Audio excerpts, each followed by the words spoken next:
SportScope was founded in 2011 when one of the Berg Company co-owners wanted to buy a camera mounted on a mast for his kid's soccer team. When he saw the price, he figured with his manufacturing background he could make one better and a whole lot cheaper. Derek Deis introduces us to SportScope in this week's edition of Made in the Northwest.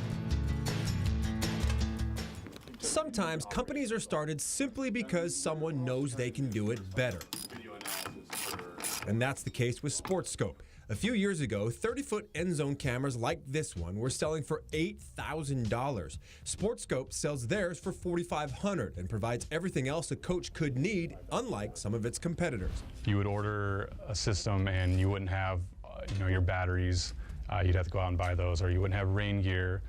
A lot of certain things. SportScope has all of that, even a fold-out chair, and the whole system ships in a well-organized bag that doubles as a dolly. You can take it out of your truck or the bus and wheel it to where you need to go.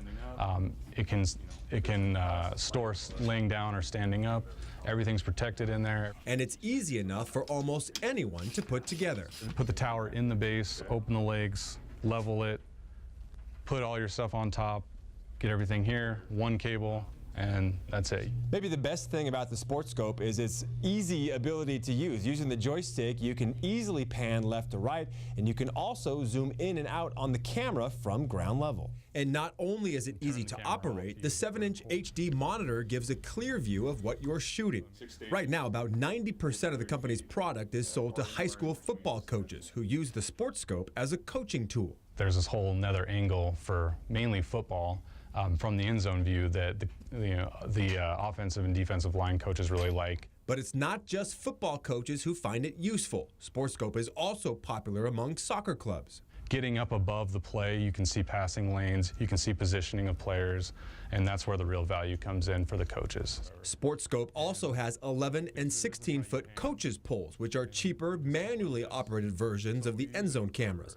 But with its core competencies of video analysis and elevated mass, SportScope is looking to expand its product line into other industries that could benefit from aerial video. Like military, security, Border Patrol. And because of its relationship with Berg, SportScope is also looking to attach its mast right onto their military camp containers. The idea is to hook the mast right into the ISO blocks and use, put radio equipment on there, wind, also solar. We can do security, all those kind of things. And if it can make video better for sports, the bet is they can make it better for other industries too. For Made in the Northwest, I'm Derek Deis, KXLY 4 News.